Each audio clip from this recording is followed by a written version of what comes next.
हिंदी हिंदी लोकवाणी कक्षा 10वीं। पाठ क्रमांक 3, सफ़र का साथी और सिरदर्द। सफ़र का साथी और सिरदर्द, इसका भाग 1 आपने इसके पहले के वीडियो में देखा होगा। आइए देखते हैं सफ़र का साथी और सिरदर्द भाग 2, पेज नंबर 10। वे चिढ़कर कहेंगे, यहाँ से हम शुरू करेंगे। इस पाठ के लेखक है राम नारायण उपाध्याय। लेखक ने रेल व्यवस्था पर, रेल के सफ़र पर व्यंग किया है। हमने देखे है कि लेखक रेल में सफ़र करते हैं। सफ़र करने के बाद में उनके जो सहयात्री है वो उनके साथ कैसा बर्ताव करते हैं, ये हमने देखा था। आइए देखते हैं लेखक की बातचीत उनके सहयात्री से चल रही है। तो हमने पिछले भाग में देखा था कि पूछा हबीबगंज क्यों, कहा वहाँ से तुलसी नगर पास पड़ता है। लेखक भोपाल के हबीबगंज स्टेशन पर उतरना चाहते हैं क्योंकि वहाँ से तुलसी नगर नज़दीक पड़ता है। लेखक को तुलसी नगर जाना है, इसीलिए वो हबीबगंज वाले स्टेशन पर उतरते हैं। देखिए, वे चिढ़कर कहेंगे, खाक पास पड़ता है। वो उनके जो यात्री है जो उनसे बातचीत कर रहे हैं वो चिढ़कर कहेंगे खाक पड़ता है। ऑटो वाले 5-7 रुपये ऐट लेंगे, आपसे 5 रुपये या 7 रुपये ऑटो वाले ले लेंगे। इससे तो अच्छा है आप भोपाल स्टेशन उतर दे। इससे तो अच्छा क्या है? इससे अच्छा तो ये है कि आप भोपाल के ही स्टेशन पर उतरते और वहाँ से 4 कदम चलने पर टेम्पो मिल जाता। वहाँ से आप 4 कदम चलिए, आपको वहाँ से एक टेम्पो मिल जाएगा जो 50 पैसे में टीटी नगर और फिर 50 पैसे में तुलसी नगर। तो क्या अरोरा कॉलोनी उतार देता है? वहाँ से आपको टेम्पो मिल जाएगा। वहाँ से वो 50 पैसे लेगा टीटी नगर के और फिर 50 पैसे लेगा तुलसी नगर के। आपका काम 1 रुपये में हो जाएगा। सोचा कहीं यह पुनः हबीबगंज स्टेशन ले जाकर वहाँ से वापस ट्रेन में न बैठा दे। अतएव चुप्पी साध कर निश्चल बैठा रहा। अतएव सोचा मैंने कि कहीं ऐसा ना हो कि ये मुझे पूरा घुमा फिरा के, पूरा भोपाल का चक्कर करवा के वापस हबीबगंज स्टेशन पर न पहुँचा दे। इसलिए लेखक कहता है कि मैं कैसा बैठा रहा? निश्चल, ना हलचल किए हुए, उसकी बात का कोई जवाब दिए हुए। अगर आप यात्रा पर है तो आपको सहयात्री के प्रश्नों का जवाब देना ही होगा। अगर आप यात्रा कर रहे हैं तो आपको आपके साथ की सीट पर बैठे वाले यात्री के प्रश्नों के उत्तर आपको देना ही पड़ता है। पूछा, बातचीत शुरू है, लेखक जवाब देना नहीं चाहते, लेकिन फिर भी वो सहयात्री जो है वो लेखक से बातें कर रहा है, पूछ रहा है। पूछा, भोपाल में क्या करते हैं? पूछा कि तुम भोपाल जा रहे हो तो वहाँ क्या करते हो? कहा मीटिंग में जा रहा हूँ। वे कहना शुरू कर देते हैं, अपन तो वल्लभ भवन के अकाउंट सेक्शन में है। वो अपना परिचय दे रहे हैं कि वो कहाँ है? अकाउंट सेक्शन में। कौन से? वल्लभ भवन के। लोगों के बिल बनाते बनाते अपना भी वेतन निकल जाता है। मैं लोगों के बिल बनाता हूँ अकाउंट सेक्शन में और बनाते बनाते अपना भी वेतन निकल जाता है। रहने को ठाठ से सरकारी क्वार्टर मिला है। रहने के लिए सरकारी क्वार्टर है, बीवी और 2 बच्चे हैं। अगर ट्रेन में रेलवे कर्मचारी का साथ हो जाए तो सारे रास्ते गाड़ियों की शंटिंग करने की आवाज़ सुनाई देंगी। अगर आपके साथ में कोई रेलवे कर्मचारी बैठा हुआ है तो आपको पूरी रेलवे की बातचीत सुनाई देंगी। लेखक ने यहाँ पर तंज किया है, ताना मारा है, व्यंग किया है। काहे पर? जो लोग जिस डिपार्टमेंट में होते हैं वो उसी डिपार्टमेंट की बात करते हैं। अगर कोई रेलवे कर्मचारी होता तो लेखक कहता है कि देखिए कैसी बात करता था वो। कोई कहेगा एटअप से आ रहा हूँ, गाड़ियों के नाम। कौन सी गाड़ी से आ रहा हूँ? एटअप से आ रहा हूँ। 7 डाउन से लौटना है, गाड़ियों के नाम 7 डाउन। अगर स्टेशन मास्टर ने सिग्नल नहीं दिया तो गाड़ी आउटर पर आकर खड़ी हो गई तो रात वापस घर लौटना मुश्किल है। अगर स्टेशन मास्टर ने इजाज़त नहीं दिया तो घर वापस लौटना मुश्किल है। आजकल तो मेल को रोककर माल को पास करना पड़ता है। आजकल मेल को रोककर, मेल क्या है? मेल एक रेलगाड़ी का नाम है।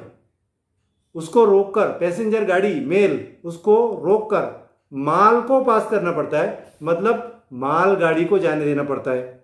क्यों? कारण मालगाड़ी में भरे माल के बिगड़ने का डर होता है, क्योंकि मालगाड़ी में क्या होता है, माल भरा हुआ होता है, इसलिए उसको हम रोक नहीं सकते। उसका माल खराब, रेलगाड़ी के अंदर का माल खराब होने का डर लगता है। जबकि मेल में बैठा आदमी बिगड़ता नहीं, जबकि मेल में पैसेंजर गाड़ी में जो बैठा हुआ आदमी है वो नाराज नहीं होता। अरे नाराज भी तो नहीं होता, क्या खाकर नाराज होगा? अगर शिकायत करना चाहे तो शिकायत पुस्तिका मांगे, जब तक शिकायत पुस्तिका आएगी तब तक रेल चली जाएगी। अगर आप शिकायत करना भी चाहते हैं तो जब तक आप काउंटर पे जाके शिकायत पुस्तिका मांगेंगे, उसमें शिकायत करेंगे, तब तक रेल चली जाएगी। दूसरे ने कहा मैं पूछताछ विभाग में काम करता हूँ। दूसरे ने कहा कि मैं काय में हूँ? इंक्वायरी विभाग में हूँ, मैं पूछताछ विभाग में काम करता हूँ। लोग बाग भी कैसे कैसे सवाल पूछते हैं। लोग यहाँ पर कहा है लोग बाग, लोग भी कैसे सवाल पूछते हैं। कैसे पूछते हैं? देखिए, कोई पूछता है 10 बजे वाली रेल कब आएगी। अब ये भी कोई सवाल है, 10 बजे वाली रेल कब आएंगी? 9 बजे आएंगी, 11 बजे आएंगी। 10 बजे वाली रेल तो 10 ही बजे आएंगी ना। लेकिन लोगों की पूछने की आदत होती है, उस पर लेखक ने व्यंग किया है कि 10 बजे वाली रेल कब आएगी। कोई पूछता है छोटी लाइन वाली गाड़ी कहाँ पर खड़ी होगी। छोटी लाइन, रेल जिस पटरी पर चलती है उसमें अलग अलग लाइन होती है, मीटर गेज, ब्रॉड गेज, इस तरीके की लाइनें बिछी होती है, छोटी पटरी, बड़ी पटरी। तो पूछा कि छोटी पटरी वाली रेल गाड़ी कहाँ पर रुकेगी, कहाँ पर आकर खड़ी होंगी। मानो उसके बड़ी लाइन पर खड़े होने का अंदेशा हो, ऐसा पूछता है जैसे वो छोटी पटरी पर नहीं बल्कि बड़ी पटरी पर आ जाएगी, आने का अनुमान हो। एक दिन एक आदमी ने तो कमाल कर दिया, पूछा क्यों भाई साहब, बिना टिकट वालों के लिए बाहर जाने का रास्ता किधर से है? बिना जो टिकट, जो ट्रेन के अंदर सफ़र करते हैं ऐसे लोगों के लिए बाहर जाने का रास्ता किधर से है? मैंने कहा मेरे पास बैठ जाओ, मैं भी एक दिन इसी तरह रास्ता पूछते पूछते यहाँ आया था, अब वो लोगों को बाहर जाने का रास्ता बताने का काम कर रहा हूँ। उसने कहा कि तुम मेरे पास बैठ जाओ, मैं भी इसी तरह से पूछते पूछते आया था, यहाँ बैठ गया हूँ और अब लोगों को बाहर जाने का रास्ता बता रहा हूँ। एक बार एक सहयात्री ने पूछा क्यों भाई साहब, क्या आप यात्रा जाने से पहले आरक्षण करा लेते हैं? आरक्षण का अर्थ होता है रिजर्वेशन। रिजर्वेशन समझता है ना आपको? आप जब भी कभी बाहर जाते हैं तो पहले रिजर्वेशन करा लेते हैं। मैंने कहा यह तो सहज बात है, ये तो जनरल बात है, हर इंसान जब बाहर जाता है तो बाहर जाने से पहले रिजर्वेशन करवा लेता है। आजकल बिना आरक्षण के यात्रा करना सिरदर्द मोल लेना है। कहने लगे कि आजकल बिना रिजर्वेशन के, बिना आरक्षण के यात्रा करना सरदर्द मोल लेना है। वे बोले आप भी अजीब आदमी हैं, सरदर्द तो आरक्षण कराने में है। उसने कहा कि आप तो बड़े अजीब आदमी लग रहे हो, इस सरदर्द काय में? आरक्षण कराने में है।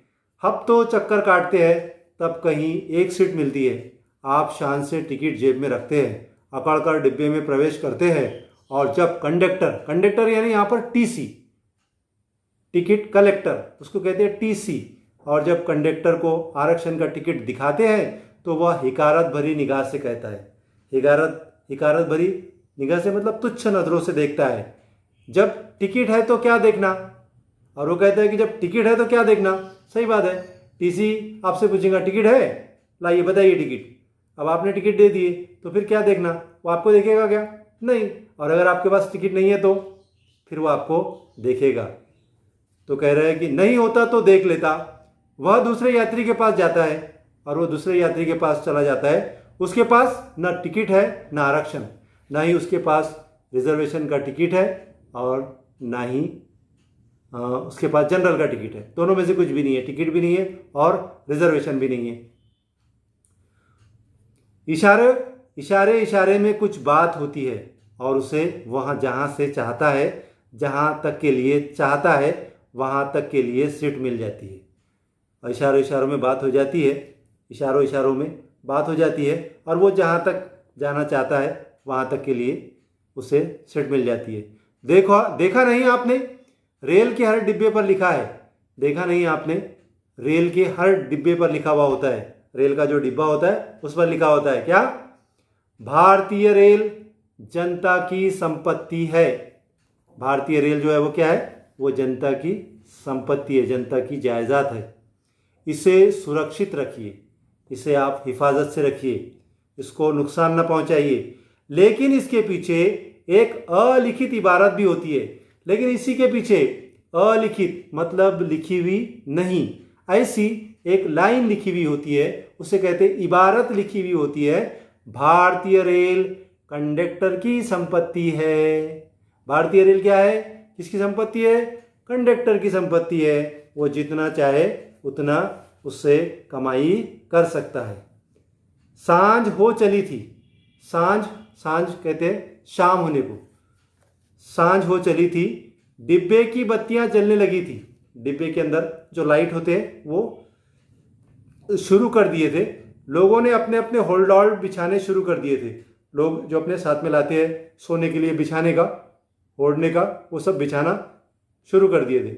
मैंने भी थक कर चूर हो जाने के कारण सिरदर्द की एक गोली खाई और लेटना चाहा। लेखक भी थक के चूर हो गए थे और लेखक के सर में दर्द भी हो रहा था।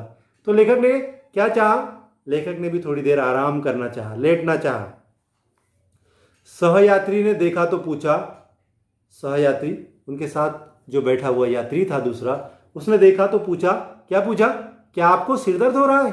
उसने पूछा, क्या भाई साहब आपके सर में दर्द हो रहा है? मैंने कहा, जी हाँ। बोले, आप ऐसी वैसी गोलियां क्यों खाते हैं? कहा कि आप ऐसी वैसी गोलियां क्यों खाते हैं? इसमें रिएक्शन हो सकता है। ऐसी वैसी गोलियां खाने से क्या होता है? रिएक्शन हो सकता है। फिर पूछा, कल क्या खाया था? रास्ते में कहीं पूरी कचौड़ी तो नहीं खा ली? अरे ये रेलवे ठेकेदार कल की बासी पूरी कचौड़ी को उबलती कढ़ाई में डालकर ताज़ा के नाम पर बेचते हैं। ये जो रेलवे के जो कॉन्ट्रैक्टर होते हैं, ठेकेदार जो होते हैं, ये क्या करते हैं? ये कल की बासी पूरी कचौड़ी को गरम तेल में डालकर उसको ताज़ा के नाम पर बेचते हैं। कहेंगे हाथ लगाकर देख लो। पूछा किसी ने, जब भी हम समोसे की दुकान पर या कचौरी की दुकान पर जाते हैं तो पूछते हैं गरम है? तो वो कहता है हाथ लगाकर देख लो गरम है कि नहीं। उन्हें तो अपनी जेब गरम करनी पड़ती है। उनको तो सिर्फ अपनी जेब गरम करने से मतलब। मैं तो घर से पराठे लेकर चलता हूँ। क्या कह रहा है वो सहयात्री? मैं तो घर से पराठे लेकर चलता हूँ। रास्ते में कोई और पराठे वाला मिल जाता है तो 2 और 2 4 मिलाकर खाने में मज़ा आ जाता है। रास्ते में अगर और कोई मिल जाए तो फिर 2 और 2 4 खाने में मज़ा आता है। फिर पूछा, आपको सिरदर्द कितने समय से है? और फिर पूछा कि आपको सिरदर्द कितने समय से है? क्या यह पैतृक बीमारी है या केवल आपको ही है? क्या ये पैतृक बीमारी है? पैतृक मतलब खानदान से चली आती हुई, उसे इंग्लिश में कहते हैं हेरिडिटी। जैसे बहुत सारे लोगों को हेरिडिटी होती है बहरेपन की, उनके खानदान के लोग बहुत जल्दी बहरे हो जाते हैं। बहुत सारे लोगों को हेरिडिटी होती है कि उनके खानदान में बहुत सारे लोगों को चश्मा लग जाता है जल्दी से, तो उसे कहते हैं पैतृक, जो अपने बाप दादाओं से चली आ रही है। बीमारी है या केवल आपको ही है? मैंने कहा, मेरे परिवार में सभी के सिर है। कहने लगा कि मेरे परिवार में सभी के सिर है, अतएव सबको सिर दर्द होना स्वाभाविक है। इसलिए सबको सिर दर्द होना स्वाभाविक सी बात है। लेखक कहता है कि मेरे परिवार में सबके पास सिर है तो सबको सिर दर्द होना नेचुरल बात है। वे बोले, क्या आप भी बिना सर पैर की बातें करते हैं? वो कहने लगे कि क्या आप भी बिना सर पैर की बातें करना, ये मुहावरा है, बिना सर पैर की बातें करना। इसका अर्थ होता है फजूल की बातें करना। क्या आप भी बिना सिर पैर की बातें करते हैं? जिनके पाँव में शनि होता है उन्हें भी दर्द होता है। जिनके पैरों में शनि होता है उनको भी सर दर्द होता है। जिनके पेट में गैस होती है उन्हें भी सिर दर्द होता है। और जिनके पेट में गैस होती है, गैस समझती है आपको? गैस नहीं समझती? हाँ, वही गैस। तो जिनके पेट में गैस होती है उन्हें भी सिर दर्द होता है। मैंने कहा आप वजह फरमाते हैं। कहा कि आप सही फरमाते हैं, जब मैं घर से चला था तो भला चंगा था। लेखक ने कहा कि आप सही फरमाते हैं, सही कह रहे हैं। जब मैं घर से चला था तो कैसा था? मैं भला चंगा था। ट्रेन में बैठा तब भी कोई शिकायत नहीं थी। मैं ट्रेन में बैठा तब भी मुझे कोई शिकायत नहीं थी। किताब पढ़नी चाहिए तब भी मन आनंद से हिलोरे ले रहा था। जब मैंने किताब पढ़ना चाहा तब भी मेरा मन बड़ा खुश था। लेकिन जब से हम सफ़र सहयात्रियों ने सिर खाना शुरू किया तो बेचारा सिर दर्द नहीं तो क्या करे। लेखक कहते हैं कि मेरे सर में पहले से दर्द नहीं हो रहा था। अब मेरे जो सहयात्री है उन्होंने मेरा सर खाना शुरू कर दिया, सर पकाना शुरू कर दिया, इसलिए सर में दर्द नहीं होगा तो फिर क्या होगा। सच कहता हूँ भाई साहब, मैं सर दर्द से नहीं, हम सफ़र यात्रियों के दर्द सिर से परेशान हूँ। लेखक कहता है कि मैं सर दर्द से नहीं, सच कहता हूँ कि मैं हम सफ़र यात्रियों के दर्द सिर से परेशान हूँ। तो मेरे प्यारे बच्चों, उम्मीद करता हूँ मैं कि आपको यह लेसन समझ में आ गया होगा। अभी तक आपने मेरे चैनल को सब्सक्राइब नहीं किया है तो सबसे पहले चैनल को सब्सक्राइब कर ले, वीडियो को लाइक करें और जिन दोस्तों के पास मेरे इस वीडियो की लिंक नहीं होगी उन तक आप इसे भेज दें। धन्यवाद, मिलेंगे अगले वीडियो में।